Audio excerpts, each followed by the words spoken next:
Oke, welcome guys ke channel gua. Untuk hari ini gua mau ngebahas sedikit soal timnas Indo atau mungkin lebih tepatnya sepak bola Indo. Gimana eh, mereka ke depannya, mungkin ada beberapa hal yang bisa kita discuss. Gua akan uh, discuss ini split jadi beberapa part. Yang pertama itu gue mau bahas current situation ya. So far kita udah lihat gimana Indonesia bermain di bawah Patrick Kluivert. Patrick Kluivert selama 8 bulan dia ngelatih. So far mungkin kalau kita bisa lihat uh, agak kurang ya, apalagi kalau misalnya kita uh, bandingkan sama STY in terms of uh, tactical ya, secara tactical ya. Maksud gue tuh kayak gini, uh, menurut gue sih kalau Patrick Kluivert ini secara taktikal emang kurang banget ya. Ya mungkin kalau lo lihat ke channel-channel yang lain lah, yang pundit-pundit bola, mereka juga udah bahas segala macam lah gimana Patrick Kluivert itu. Orang juga bukan mikir Patrick Kluivert sebagai yang mikirin taktiknya Indonesia gimana. Mereka melihatnya itu lebih ke si asisten-asistennya, si Alex Pastor dan lain-lainnya lah, itu yang ngebahas yang mereka anggap untuk jadi otak dari permainannya Indonesia. Kalau ngelihat apalagi di dua match kemarin tuh yang lawan Arab sama lawan Irak, banyak banget questionable decisions yang dibuat buat si timnas kemarin. Jadi kalau gue lihat sih kayaknya better Patrick Kluivert tuh cabut. Apalagi ekspektasinya kemarin itu kan ngemecat Sintayong terus masukin Kluivert, itu ekspektasinya supaya bisa lolos kan. Tapi kalau kata gue nggak bisa dibilang begitu juga, karena juga waktu pas Sintayong kemarin itu kita kalah lawan China juga 2-1 kalau nggak salah di eh, apa main di Cina itu sebenarnya kalau misalnya kita bisa menang aja itu bakal ngebantu banget. Dan ya lo tau lah kalau rumor itu kan katanya pas lagi lawan di China itu kan ada banyak isu internal lah antara pemain sama si Sintayong. Katanya Sintayong itu gak suka gitu kalau pemain ikut campur terhadap dia gitu. Makanya waktu itu banyak yang gak dimainin dan akhirnya kalah 2-1 gitu loh. Nah, uh, sekarang kan kalau misalnya kita ingat-ingat di awal itu si Patrick Kluivert dan semua tim uh, staff di yang Belandanya itu jadi staff di Indonesia itu, kalau dari gue lihat emang tujuan awalnya itu supaya bisa narik diaspora-diaspora yang ada di Europe ya, diaspora-diaspora yang ada di Europe. Apalagi waktu itu kan emang kita lagi gencar-gencarnya ya nyari diaspora yang punya keturunan darah Indonesia, yang dimana uh, bisa kita jadikan warga negara Indonesia dan juga pastinya bisa langsung ngebantu improve sepak bola timnas Indonesia waktu itu ya. Nah, kalau ngeliat kayak gitu, menurut gua sih jangan naruh Patrick Kluivert jadi manajer, jadi head coachnya. kalau misalnya emang kita pengen jual nama Patrick Kluivert gitu ya, kenapa nggak Patrick Kluivertnya itu dijadiin di tag aja lah gitu, atau apa ya, direct yang fokusnya itu dia bakal coba nge-convince pemain-pemain, calon-calon pemain diaspora ini supaya mereka mau jadi uh, mau mau jadi main timnas Indonesia gitu kan. Ya kalau misalnya emang tujuannya cuma buat jual nama Clivert, ya menurutku sih daripada jadi head coach ya mending kayak gitu aja gitu, karena ya lu udah lihat lah, kayaknya gue takutnya Clivert nih uh, emang taktikalnya tuh ya secara manajer dia nggak punya track record yang bagus gitu untuk jadi pelatih. Dan gue nggak tahu tuh apakah yang selama timnas sekarang itu tuh otak permainannya itu apakah di Alex Pastor atau di Clivert atau di staff yang lain atau gimana nya itu gue gak ngerti lah. Maksudnya kalau misalnya emang kayak gitu ya mending Alex Pastor aja langsung jadi manajer ya. Kalau misalnya emang pas kemarin itu emang dari awal itu sampai sekarang otak semua strateginya itu si PT Clivert doang, nggak ada campur tangan Alex Pastor. Tapi kalau misalnya emang kita mau cari pemain kandidat lain lah, kandidat lain, gue sempat nyari-nyari, uh, karena kalau ngeliat dari sekarang kan emang kayaknya tujuannya itu mau fokus di Belanda ya, karena potensi diaspora itu kan banyaknya di Belanda lah. Nah mungkin ada dua nama lah yang gue bisa kasih eh, untuk buat di kandidat, untuk kandidat yang punya reputasi yang cukup bagus dan secara realistik itu bisa lah buat Indo. Yang pertama itu uh, Philip Philip Koku. Kalau lu tahu dia itu dulu pernah main di Barca ya, kayak 98 sampai 2004 lah ya, iya kan ya. Dan dia tuh juga sempat megang PSV ya, sempat megang PSV. PSV sempat jadi juara liga juga dipegang sama dia, terus dia pindah ke Nerbace, Derby Country, terus juga di Vitesse. Jadi kalau gue lihat emang dia cukup punya pengalaman lah ya, emang in a way uh, dua klub terakhir yaitu Derby County sama Vitesse itu dia kurang begitu bagus track recordnya I guess ya, kayak percentage kemenangannya cuma sekitar more or less 30% gitu.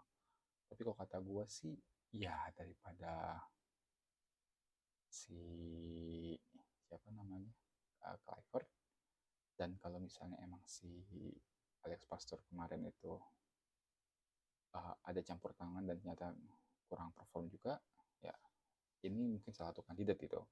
Dan udah kan mereka dia sempat megang PSV, menang Eredivisie tiga tahun beruntun and so on. Jadi kayaknya dia cukup punya reputasi yang bagus lah, at least kalau dibanding sama Clivert sekarang gitu. Yang kedua itu ada namanya itu ini John Van Schip. John Van Schip, kalau nggak salah namanya. Itu dia juga lumayan bagus lah. Aku nggak bilang lumayan bagus juga sih. Tapi dia cukup terkenal sama uh, dia dulu sempat main di Ajax sama Genoa juga. Terus dia pernah megang Ajax, dan untuk tim nasional juga dia pernah megang Yunani. Jadi kalau kata gue kayaknya teh cukup punya banyak uh, apa namanya pengalaman lah. Apalagi emang kalau dari gue lihat ini dia banyak ngebangun. Jadi emang dia tuh bagian yang emang ngebangun apa namanya ngebangun ngebangun tim lah. Dan kalau ngelihat dari persentasenya juga ya cukup lumayan, maksudnya kayak Yunani aja tuh persentase kemenangannya tuh 42% gitu. Jadi dari 26 kali permainan kayak dia menang 11 kali dan kalah cuma 6 kali gitu. 9-nya itu imbang. Jadi kalau kata gue ini sih harusnya kandidat yang cukup bagus. Tapi ya gue bilang lagi, ini kandidat yang realistik ya. Maksudnya uh, si John Van Schip sama si Philip Koku itu dua dua pelatih yang realistik buat Indonesia dan emang dari Belanda ya kan, karena emang kita tujuannya itu Belanda, dan punya track record yang bisa dibilang cukup baik. Terlebih sekarang mereka berdua itu nggak kerja ya, belum ada tim. Jadi kalau kata gue dua pelatih ini sih bakal jadi kandidat yang cukup bagus lah buat Indonesia. Ya sebenarnya kalau misalnya mau dipilih ya mungkin ada yang lebih nama-nama yang gede kayak Frank Rijkaard dan so on gitu kan. Cuma gue nggak tahu apakah itu realistik, dan kayaknya dua nama ini lebih masuk akal dibanding uh, nama-nama besar pelatih Belanda lah. Kayaknya mereka nggak bakal mau gitu. Ya paling itu aja sih ya kalau yang dari gue lihat ya. Untuk dari sisi current situation. Oke, terus mungkin untuk secara current situation, untuk kalau kayaknya gue kemarin lihat banyak banget yang minta ketua PSSI mundur. Kalau dari yang gue lihat sih, harusnya sih mundur nggak ya? Enggak. Kalau kata gue sih ini jalurnya sih udah benar. Cuma ada beberapa hal yang mungkin bisa diimprove lah. Maksudnya ya udahlah, gue tahu banyak banget yang orang kayak bilang ya tapi kan kalau sama STY kemungkinan besar kita bisa gitu, tapi kan pada waktu kan STY udah dipecat dan kita nggak tahu apakah dia benar-benar bisa bikin Indonesia juara apa lolos Piala Dunia atau enggak, ya kan? Itu masih what if lah, maksudnya masih banyak variabel-variabel yang uh, mungkin bisa mempengaruhi lah, bukan cuma sekedar Sintayong gitu kan. Kalau misalnya emang isu pemain pelatihnya itu ada ya kan di timnas, apakah apakah kita yakin kalau timnas bakal solid dan bisa jadi bisa lolos ke Piala Dunia 2026? Enggak juga, bisa jadi yang diaspora malah kagak ada yang dimainin sama sekali dan malah kalah juga. Ya itu kan jadi masalah juga dong kalau kayak gitu. Jadi ya kalau kata gue dibandingkan ngurusin kayak apakah ketua ketum PSSI harus cabut atau enggak, kita fokus ke bagaimana timnasnya dulu aja. Yang tadi gue bilang ya otomatis utamanya ya Kluivert harus cabut, itu yang utamanya banget. Tadi dua kandidat yang menurutku bagus ya, Philip Koku atau John Van Schip. John Van Schip, Schip, nah that guy lah. Terus yang selanjutnya, diaspora. Oh, mungkin gua mau ngebahas itu untuk yang part kedua itu lebih ke development ya. Jadi yang pertama current situation tadi udah, menurut gua itu yang harus dilakuin secara timnas ya. Yang kedua itu lebih ke bagian development.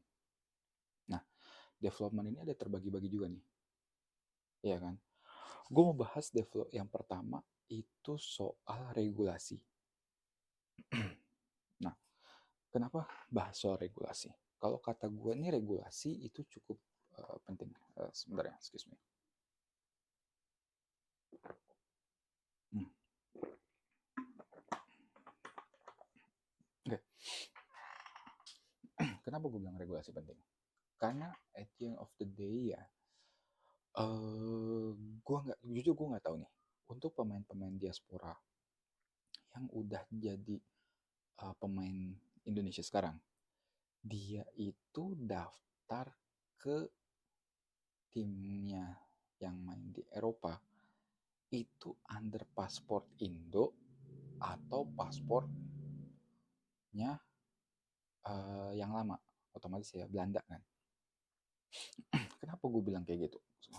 Kenapa gue bilang itu cukup krusial ya? Ya meskipun kalau nggak salah gue baca berita itu kata Dirjen Imigrasi mereka harusnya udah melepas paspor lama dan pakai paspor baru. Nah, kenapa gue bilang paspornya itu penting?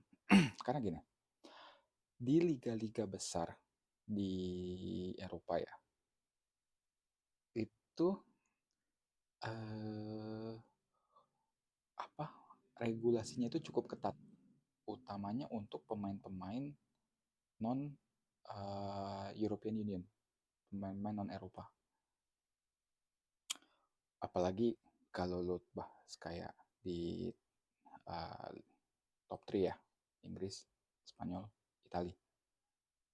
Inggris itu lo butuh namanya kalau nggak salah GBE Work Permit, kayak based on point gitulah, dan poinnya itu ada aturannya sendiri gitu.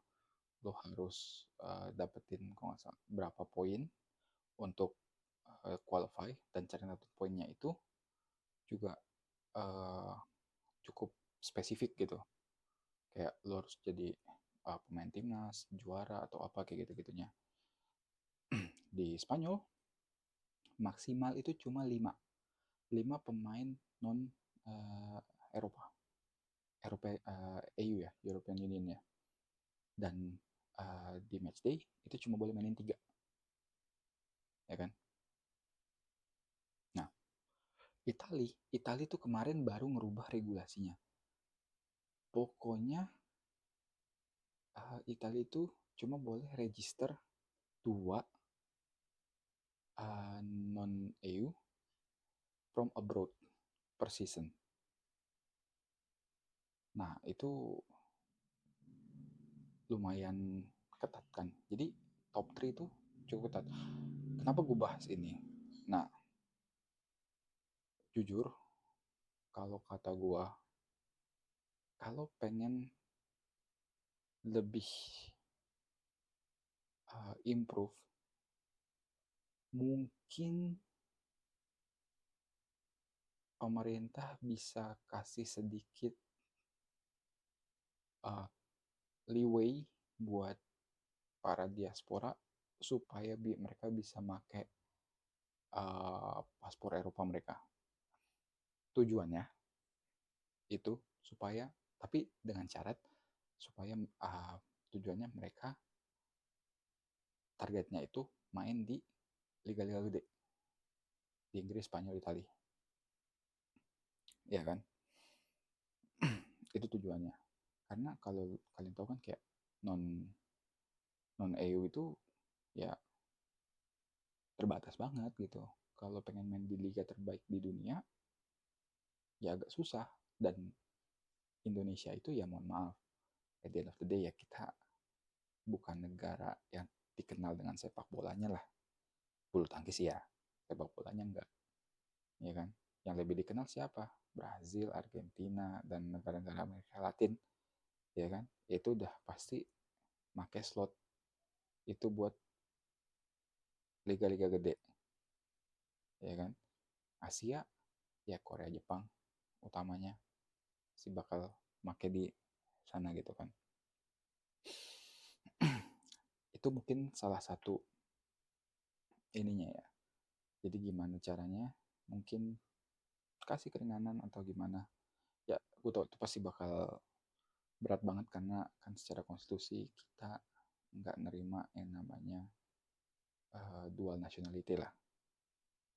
Agak berat dan tapi ya baik lagi itu cuma satu cara. Kalau nggak mau di Inggris, Spanyol, Itali, pilihannya yang ringan itu di Jerman. Di Jerman, di Portugal, sama di Belanda mungkin. Ya, Jerman, Belanda, Portugal. Prancis nggak. Prancis cuma boleh maksimal 4 pemain non-European Union. Jermani itu nggak ada non-EU kuota. Yang penting buat mereka tuh satu tim itu punya kalau nggak salah 12 pemain Jerman minimal atau berapa gitu atau berapa gitu kalau nggak salah. Di Portugal juga eh, kurang lebih sama Jerman, nggak ada foreign apa maksimal foreign player. Yang penting homegrownnya itu ada minimalnya lah berapa pemain gitu. Di Belanda itu juga nggak ada kuotanya, cuma ya jadi mungkin kalau emang pengen kesana juga bisa. uh, Jujur gue nggak tahu maksudnya diaspora sekarang itu mereka udah pakai paspor Indo apa pakai paspor Belanda, tapi kalau ngelihat dari situasinya sekarang harusnya sih mereka udah pakai paspor Indo ya. Soalnya ngelihat movement pemain-pemainnya itu cukup terbatas. Jadi bisa gue asumsikan mereka pakai paspor Indo lah. Nah, nah tadi tuh sekalian gue ngebahas si liga-liga tadi. Tadi kan liga-liga tadi tuh regulasi batasan pemain, ya kan?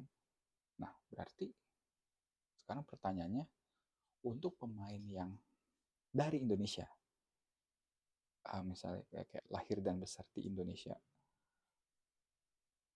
yang posisi paling bagus untuk mereka ke sana ke Eropa, targetnya berarti 3 tuh.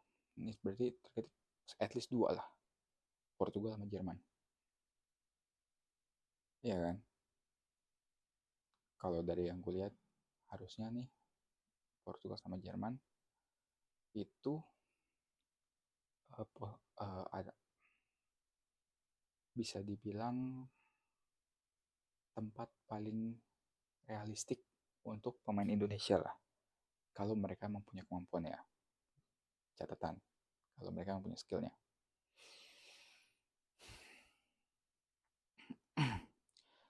Nah, sekarang baik lagi. Untuk pemain-pemain Indonesia. Kemarin gue sempat denger kayak dari reels dari podcast gue lupa siapa gitu. Dia sempat ngebahas ada pemain yang udah ditawarin mau main di Europe tapi ternyata dia nolak karena dia mau di Indo aja lah atau nggak mau jauh-jauh gitu. Ya itu baik lagi. Nah sekarang pertanyaannya pemain Indonesia pada mau nggak ke Eropa kayak gitu. Nah kalau mau ke Eropa berarti ada beberapa hal yang disiapin nih. Pertama, mereka harus benar-benar berlatih yang emang ketika mereka di assess sama scoutnya Europe, mereka scoutnya pada bilang oke, okay, emang ini anak punya potensi. Kedua, bahasa itu penting banget. Dan Indonesia itu, untuk main Indonesia nih yang masih muda-muda ya, mungkin coba banget belajar bahasa. uh, bukan cuma bahasa Inggris wajib, lo harus bisa, tapi lo juga harus bisa bahasa lokal negara itu. Entah kalau pengen bahasa Portugis atau bahasa Jerman, terserah gitu kan. Paling enggak ya lo harus belajar lah. Dan karena nyaman atau enggaknya kita di suatu tempat bergantung pada semudah apa kita bisa beradaptasi di lingkungan tersebut. Bahasa itu adalah hal yang paling penting yang bisa ngebantu kita untuk beradaptasi lebih cepat. Kalau kitanya itu nggak mengerti bahasanya, despite daerah itu, kota itu, majoritinya misalnya bisa bahasa Inggris, tapi bahasa ibu mereka bukan bahasa Inggris, lo tetap akan ngerasa perbedaan dibanding lo menguasai bahasa lokal daerah itu sendiri. Serius dah, simpel-simpel kayak kita kuliah di, misalnya dari orang Jakarta kuliah ke Jawa, ke ke Surabaya, Jawa Timur gitu misalnya, atau ke Jogja misalnya. Lu yang bisa bahasa Jawa sama lu yang gak bisa bahasa Jawa, itu lu akan lebih nyaman dan mudah beradaptasi kalau lu bisa bahasa Jawa. Misalnya kayak gitu. Ya apalagi kalau di luar. Kalau lu bisa bahasa lokal mereka, ya lu pasti bisa. Lu akan jauh lebih mudah untuk beradaptasi lah. Nah, itu untuk sisi pemain-pemain mudanya. Terus berlatih supaya ketika di assess lu itu dianggap capable untuk bisa bermain di liga mereka. Kedua, lu coba belajar sedikit bahasanya lah. Gue yakin juga pasti susah lah. Lu belajar bahasa Portugis di mana di sini gitu. Mungkin di Jakarta bisa, tapi kalau orang daerah ya lu agak mikir juga. Tapi ya baik lagi, lu belajar, lu yang penting mencoba untuk mempelajari gitu. Ya kan, lo bisa, kan banyak tuh sekarang kan di online kan, lo bisa pakai aplikasi kayak Duolingo lah dan aplikasi-aplikasi lainnya kayak gitu. Nah, untuk dari sisi PSSI nih atau pemerintah gitu kan, kalau kata gue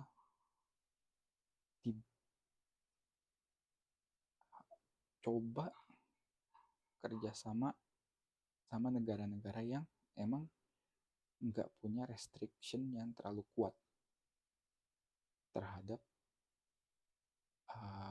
aturan non EU. Tadi gue bilang Portugal, Jerman, Belanda, maybe, ya kan, Belgium, juga kalau nggak salah, iya deh, iya, Belgium, ya, Belgium Pro League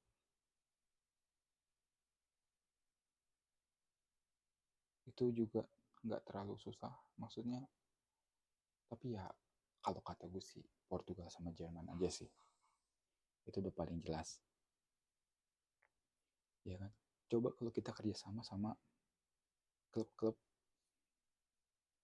di Portugal sama Jerman sering, atau ya sering kita lakuin uh, friendly match, atau mungkin kayak bikin turnamen lah sama tim-tim mudanya Portugal sama Jerman gitu. Untuk apa? Untuk biar si pemain-pemain muda Indonesia ini dapat exposure di Portugal sama di Jerman. Siapa tahu nanti ketika ada turnamen itu undang scout-scout di apa tim Portugal atau tim Jerman supaya bisa mereka melihat nih, oh ini pemain kayaknya punya potensi nih, siapa tahu ditarik buat trial, ditarik dicoba gitu. Kata gue sih itu harusnya cukup visible lah, ya kan, dibanding kita beli klub terus kita coba paksa Indonesia, ada orang Indonesia di situ, itu agak susah kalau kata gue. At the end of the day, kalau kita nggak, kalau skill kita nggak mumpuni, ya mereka nggak akan tertarik. Makanya kita coba hilangin restrictionnya dulu. Apa restriction utamanya? Ya, limitasi pemain non Eropa. Nah, negara yang bisa ngasih itu ya Portugal sama Jerman. Sebenarnya ada beberapa negara juga. Cuma Portugal sama Jerman adalah negara yang emang punya development pemain yang cukup bagus. Dan ini gue yakin pasti bakal bermanfaat buat pemain-pemain timnas kita. Ya kan? Tapi ya baik lagi. Apakah pemain kita punya kemampuannya? Atau apakah pemain kita mau ke sana? Dan yang penting, apakah pemain kita bisa beradaptasi di sana? Itu juga sebagai sebuah pertanyaan. Ya,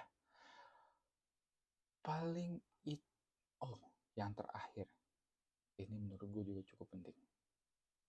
Pemain udah, pelatih. Kalau kata gue, pelatih Indonesia harus diperbanyak lagi. Bukan cuma diperbanyak dalam artian ya pelatih yang punya lisensi ya, HFC Pro. Misalnya. Bukan cuma perbanyak pelatih yang punya lisensi HFC Pro, bantu mereka supaya dapat untuk mereka biar bisa melakukan exposure di luar Indo. Nah, baik lagi nih, sama seperti pemain Indo, ya kan? Mereka juga harus bisa bahasa dan belajar bahasa lokalnya untuk bisa beradaptasi di sana. Ya dong. Kata gue sih, dengan kita punya nyebar pelatih Indo yang punya lisensi ke seluruh dunia. Karena kebetulan kalau untuk kepelatihan ya, nggak ada tuh yang namanya restriction, lo harus dari Eropa segala macam. Cukup bebas lah. Nah, kalau misalnya kayak gini ya, harusnya ini bisa mungkin kayak PSSI atau ya coba untuk kasih uh, promosi ke mereka supaya mereka mungkin bisa dapat opportunity atau kesempatan untuk melatih tim-tim di luar Indonesia. Itu sih kalau kata gue yang kita harus bagusin juga.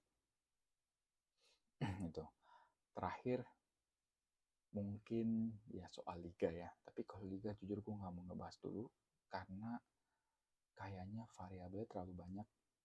Soalnya ya kan gue ngeliat emang kayaknya udah ada improvement ya dari sisi kayak wasit segala macam, mungkin sedikit udah ada lebih baik. Jujur gue nggak pernah nonton Liga Indonesia jadi gue kurang begitu tahu.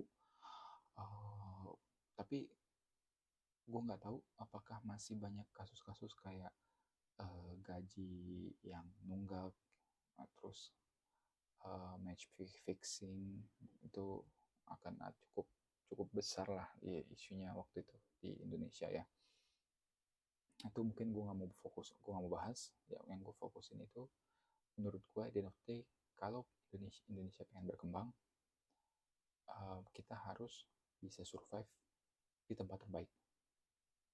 Tempat terbaik itu di mana? Ya, pasti di Eropa, karena kiblat sepak bola pasti cuma di Eropa kan.